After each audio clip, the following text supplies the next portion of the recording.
সম্মানিত নাগরিকবৃন্দ, এবারে সেই ঐতিহাসিক মুহূর্ত যার জন্য সারা দেশের মানুষ অধীর আগ্রহে অপেক্ষা করে আছে। এখন জুলাই ঘোষণাপত্র পাঠের সেই মাহেন্দ্রক্ষণ। 2024-এর গণ অভ্যুত্থান পরবর্তী এদেশের আপামর ছাত্র জনতার বহু কাঙ্ক্ষিত জুলাই ঘোষণাপত্র পাঠ করার জন্য বাংলাদেশ সরকারের মাননীয় প্রধান উপদেষ্টা ডক্টর মোহাম্মদ ইউনূস মহোদয়কে বিনীত অনুরোধ জানাচ্ছি। মঞ্চে উপবিষ্ট দেশের শীর্ষ রাজনৈতিক দলের নেতৃবৃন্দকে বিনীত অনুরোধ করছি জুলাই ঘোষণাপত্র পাঠের সময় মাননীয় প্রধান উপদেষ্টার পাশে দাঁড়িয়ে সংহতি জানানোর জন্য। শীর্ষ রাজনৈতিক দলের নেতৃবৃন্দকে সাথে নিয়ে এবারে জুলাই ঘোষণাপত্র পাঠ করছেন মাননীয় প্রধান উপদেষ্টা ডক্টর মোহাম্মদ ইউনূস। আসসালামু আলাইকুম। আজকে দেশের নেতৃবৃন্দকে সঙ্গে নিয়ে জাতির যে গুরুত্বপূর্ণ দায়িত্ব পালন করতে আমরা এসেছি, আল্লাহ তার জন্য আমাদের জন্য রহমত বর্ষণ করছেন। আল্লাহর রহমত নিয়ে আমি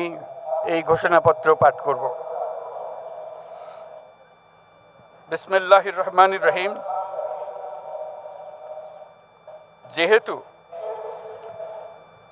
উপনিবেশ বিরোধী লড়াইয়ের সুদীর্ঘকালের ধারাবাহিকতায় এই ভূখণ্ডের মানুষ দীর্ঘ 23 বছর পাকিস্তানের স্বৈরশাসকদের বঞ্চনা ও শোষণের বিরুদ্ধে রুখে দাঁড়িয়েছিল এবং নির্বিচার গণহত্যার বিরুদ্ধে গণপ্রতিরোধ গড়ে 1971 সালে 26শে মার্চ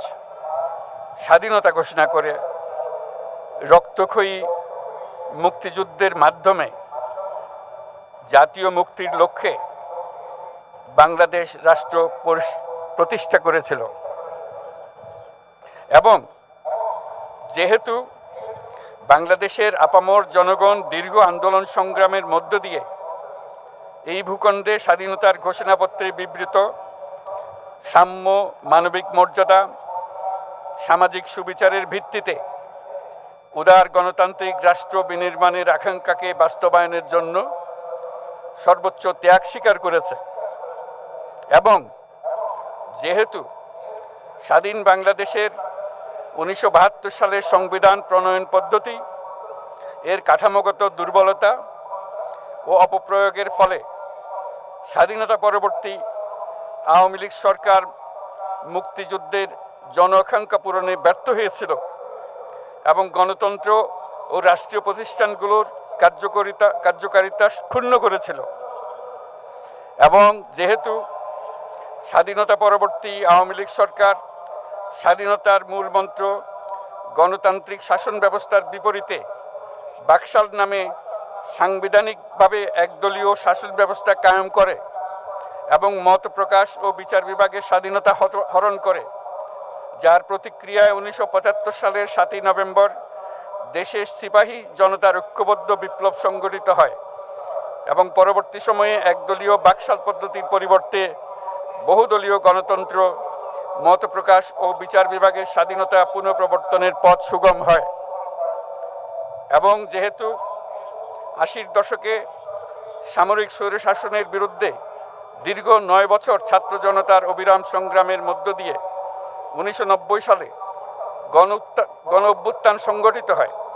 এবং 91 সনে পুনরায় সংসদীয় গণতান্ত্রিক শাসন ব্যবস্থার প্রবর্তন করা হয়, এবং যেহেতু দেশি বিদেশি চক্রান্তে সরকার পরিবর্তনের গণতান্ত্রিক প্রক্রিয়া ব্যাহত হওয়ায় 1/11 মতো ষড়যন্ত্রমূলক ব্যবস্থার মাধ্যমে বাংলাদেশে শেখ হাসিনার একচ্ছত্র ক্ষমতা, আধিপত্য এবং ফেসিবাদের পথ সুগম করা হয়। যেহেতু দীর্ঘ 16 বছরের ফেসিবাদী অগণতান্ত্রিক গণবিরোধী শাসন ব্যবস্থা কায়েমের লক্ষ্যে এবং একদলীয় রাষ্ট্র ব্যবস্থা প্রতিষ্ঠার অতি উগ্র বাসনা চরিতার্থ করার অভিপ্রায়ে সংবিধানে অবৈধ অগণতান্ত্রিক পরিবর্তন করা হয়, যার ফলে একদলীয় একচ্ছত্র ক্ষমতা ও আধিপত্য প্রতিষ্ঠার পথ সুগম হয়। এবং যেহেতু শেখ হাসিনার আওয়ামী লীগ সরকারের দুঃশাসন গুম খুন, আইন বহির্ভূত হত্যাকাণ্ড, মত প্রকাশের স্বাধীনতা হরণ এবং একদলীয় স্বার্থে সংবিধান সংশোধন ও পরিবর্তন বাংলাদেশের সকল রাষ্ট্রীয় সাংবিধানিক প্রতিষ্ঠানসমূহকে ধ্বংস করে। এবং যেহেতু হাসিনা সরকারের আমলে তারই নেতৃত্বে একটি চরম গণবিরোধী, একতান্ত্রিক ও মানবাধিকার হরণকারী শক্তি বাংলাদেশকে একটি ফ্যাসিবাদী, মাফিয়া এবং ব্যর্থ রাষ্ট্রের রূপ দিয়ে আন্তর্জাতিকভাবে বাংলাদেশের ভাবমূর্তি ক্ষুণ্ণ করে, এবং যেহেতু তথাকথিত উন্নয়নের নামে শেখ হাসিনার ফ্যাসিবাদী নেতৃত্বে সীমাহীন দুর্নীতি, ব্যাংক লুট, অর্থ পাচার ও অর্থনৈতিক প্রতিষ্ঠানগুলিকে ধ্বংসের মধ্যে দিয়ে বিগত পতিত দুর্নীতিবাজ আওয়ামী লীগ সরকার বাংলাদেশ ও এর অমিত অর্থনৈতিক সম্ভাবনাকে বিপর্যস্ত করে তোলে এবং পরিবেশ, প্রাণ বৈচিত্র্য ও জলবায়ুকে বিপন্ন করে। এবং যেহেতু শেখ হাসিনার ফ্যাসিস্ট সরকারের বিরুদ্ধে রাজনৈতিক দল, ছাত্র শ্রমিক সংগঠন সহ সমাজের সর্বস্তরের জনগণ গত প্রায় 16 বছর যাবৎ নিরন্তর গণতান্ত্রিক সংগ্রাম করে জেল জুলুম, হামলা মামলা, গুম খুন ও বিচার বহির্ভূত হত্যাকাণ্ডের শিকার হয়। এবং যেহেতু বাংলাদেশে বিদেশি রাষ্ট্রের অন্যায় প্রভুত্ব, শোষণ ও খবরদারিত্বের বিরুদ্ধে এদেশের মানুষের ন্যায়সঙ্গত আন্দোলনকে বহিঃশক্তির তাবেদার আওয়ামী লীগ সরকার নিষ্ঠুর শক্তি প্রয়োগের মাধ্যমে দমন করে, এবং যেহেতু অবৈধভাবে ক্ষমতা অব্যাহত রাখতে আওয়ামী লীগ সরকার 3টি প্রহসনের নির্বাচনে এর জাতীয় সংসদ নির্বাচন এদেশের মানুষকে ভোটাধিকার ও প্রতিনিধিত্ব থেকে বঞ্চিত করে, যেহেতু আওয়ামী লীগ আমলে ভিন্ন মতের রাজনৈতিক নেতাকর্মী, শিক্ষার্থী, তরুণদের নিষ্ঠুরভাবে নির্যাতন করা হয় এবং সরকারি চাকুরিতে একচেটিয়া দলীয় নিয়োগ এবং কোটাভিত্তিক বৈষম্যের কারণে ছাত্র, চাকুরি প্রার্থী, নাগরিকদের মধ্যে চরম ক্ষোভের জন্ম হয়। এবং যেহেতু বিরোধী রাজনৈতিক দল সংগঠনের উপর চরম নিপীড়নের ফলে দীর্ঘদিন ধরে জনরোষের সৃষ্টি হয় এবং জনগণ সকল বৈধ প্রক্রিয়া অবলম্বন করে ফ্যাসিবাদ বিরোধী লড়াই চালিয়ে যায়, এবং যেহেতু সরকারি চাকরিতে বৈষম্যমূলক কোটা ব্যবস্থা বিলোপ ও দুর্নীতি প্রতিরোধে বৈষম্য বিরোধী ছাত্র আন্দোলন চলাকালে আওয়ামী লীগ সরকার কর্তৃক ব্যাপক দমন পীড়ন, বর্বর অত্যাচার, মানবতা বিরোধী হত্যাকাণ্ড চালানো হয়, যার ফলে সারা দেশে দলমত নির্বিশেষে ছাত্র জনতার উত্তাল গণবিক্ষোভ, গণ অভ্যুত্থানের রূপ নেয়। এবং যেহেতু ফ্যাসিস্ট শক্তির বিরুদ্ধে অদম্য ছাত্র জনতার অভ্যুত্থানে রাজনৈতিক দল, ধর্মীয়, সামাজিক, সাংস্কৃতিক, পেশাজীবী, নারী ও শ্রমিক সংগঠনসমূহ সমাজের সকল স্তরের মানুষ যোগদান করে এবং আওয়ামী ফ্যাসিবাদী বাহিনী রাজপথে নারী, শিশু সহ প্রায় 1000 মানুষকে নির্বিচারে হত্যা করে, অগণিত মানুষ পঙ্গুত্ব, অন্ধত্ব বরণ করে। আন্দোলনের চূড়ান্ত পর্যায়ে সামরিক বাহিনীর সদস্যগণ জনগণের গণতান্ত্রিক লড়াইকে সমর্থন প্রদান করে। এবং যেহেতু অবৈধ শেখ হাসিনা সরকার পতন, ফ্যাসিবাদী ব্যবস্থার বিলোপ এবং নতুন রাজনৈতিক বন্দোবস্তের লক্ষ্যে বৈষম্য বিরোধী ছাত্র আন্দোলনের ডাকে জনগণ অসহযোগ আন্দোলন শুরু করে, পরবর্তী সময়ে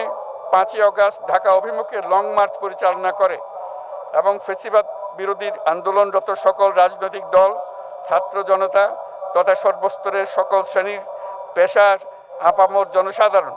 তীব্র আন্দোলনের চূড়ান্ত পর্যায়ে গণভবনমুখী জনতার উত্তাল যাত্রার মুখে ফ্যাসিস্ট হাসিনা 5ই আগস্ট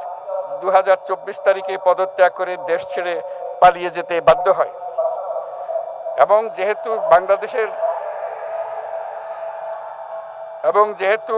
বাংলাদেশের রাজনৈতিক ও সাংবিধানিক সংকট মোকাবেলায় গণ অভ্যুত্থানের মধ্য দিয়ে ব্যক্ত জনগণের সার্বভৌমত্বের প্রত্যয় ও প্রয়োগ রাজনৈতিক ও আইনি উভয় দিক থেকে যুক্তিসঙ্গত, বৈধ ও আন্তর্জাতিকভাবে স্বীকৃত, এবং যেহেতু জনগণের দাবি অনুযায়ী এরপর অবৈধ দ্বাদশ জাতীয় সংসদ ভেঙে ভেঙে দেওয়া হয় এবং সংবিধানের 106 অনুচ্ছেদ অনুসারে সুপ্রিম কোর্টের মতামতের আলোকে সাংবিধানিকভাবে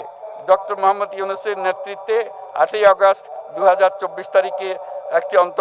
অন্তর্বর্তীকালীন সরকার গঠন করা হয়। এবং যেহেতু বাংলাদেশের সর্বস্তরের জনগণের ফ্যাসিবাদ বিরোধী তীব্র আকাঙ্ক্ষা এবং ছাত্র জনতার অভ্যুত্থানের মধ্য দিয়ে ফ্যাসিবাদ বৈষম্য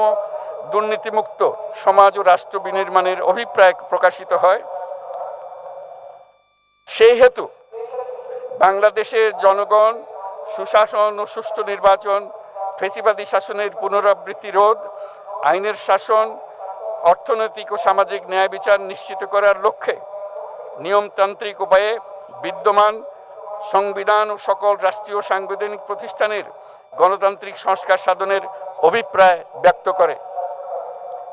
এবং সেহেতু বাংলাদেশের জনগণ বিগত 16 বছরের দীর্ঘ ফ্যাসিবাদ বিরোধী আন্দোলন সংগ্রামকালে এবং 2024 সালের জুলাই গণঅভ্যুত্থানকালীন সময়ে ফ্যাসিস্ট আওয়ামী লীগ সরকার কর্তৃক সংগঠিত গুম, খুন, হত্যা, গণহত্যা, মানবাধিকার বিরোধী অপরাধ ও সকল ধরনের নির্যাতন, নিপীড়ন ও রাষ্ট্রীয় সম্পত্তি লুণ্ঠনের অপরাধ সমূহের দ্রুত উপযুক্ত বিচারের দৃঢ় অভিপ্রায় ব্যক্ত করছে। সেহেতু বাংলাদেশের জনগণ জুলাই জনগণের সকল শহীদদের জাতীয় বীর হিসেবে ঘোষণা করে শহীদদের পরিবার, আহত যোদ্ধা এবং আন্দোলনকারী ছাত্র জনতাকে প্রয়োজনীয় সকল আইনি সুরক্ষা দেওয়ার অভিপ্রায় ব্যক্ত করেছে। এবং সেহেতু বাংলাদেশের জনগণ যুক্তিসঙ্গত সময়ে আয়োজিতব্য অবাধ ও সুষ্ঠু ও নিরপেক্ষ একটি নির্বাচনের মাধ্যমে গঠিত জাতীয় সংসদে প্রতিশ্রুত প্রয়োজনীয় সাংবিধানিক সংস্কারের মাধ্যমে দেশের মানুষের প্রত্যাশা, বিশেষত তরুণ প্রজন্মের আকাঙ্ক্ষা অনুযায়ী আইনের শাসন ও মানবাধিকার, দুর্নীতি, শোষণমুক্ত, বৈষম্যহীন ও মূল্যবোধ সম্পন্ন সমাজ এবং গণতান্ত্রিক রাষ্ট্র ব্যবস্থা প্রতিষ্ঠার অভিপ্রায় ব্যক্ত করেছে। এবং সেহেতু বাংলাদেশের জনগণ এই প্রত্যাশা ব্যক্ত করছে যে একটি পরিবেশ ও জলবায়ু সহিষ্ণু, অন্তর্ভুক্তিমূলক, টেকসই উন্নয়ন কৌশলের মাধ্যমে বর্তমান ও ভবিষ্যৎ প্রজন্মের অধিকার সংরক্ষিত হবে। এবং সেহেতু বাংলাদেশের জনগণ এই অভিপ্রায় ব্যক্ত করছে যে ছাত্র গণঅভ্যুত্থানের 2024-এর উপযুক্ত রাষ্ট্রীয় সাংবিধানিক স্বীকৃতি প্রদান করা হবে এবং পরবর্তী নির্বাচনে নির্বাচিত সরকারের সংস্কারকৃত সংবিধানের তফসিলে এই ঘোষণাপত্র সন্নিবেশিত করা হবে। এবং 5ই আগস্ট 2024 সালে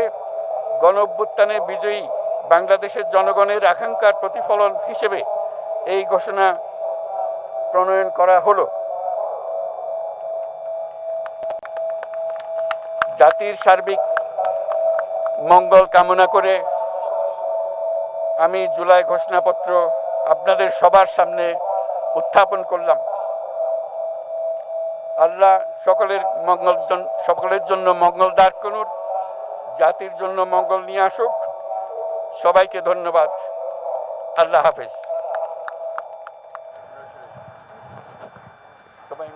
সম্মানিত সুধীবৃন্দ, ঐতিহাসিক জুলাই ঘোষণাপত্র পাঠ শেষ হলো। রাজনৈতিক নেতৃবৃন্দ সহ উপস্থিত সকলকে আন্তরিক ধন্যবাদ। মাননীয় প্রধান উপদেষ্টা অনুষ্ঠানস্থল ত্যাগ না করা পর্যন্ত সকল সম্মানিত অতিথিকে স্ব আসনে উপবিষ্ট থাকার জন্য সবিনয় অনুরোধ জানাচ্ছি। সুধীমণ্ডলী, এবারে আমরা পুনরায় ফিরে যাচ্ছি মানিক মিয়া অ্যাভিনিউতে আজকের দিনব্যাপী সাংস্কৃতিক অনুষ্ঠানমালা ও সন্ধ্যায় আকর্ষণীয় ড্রোন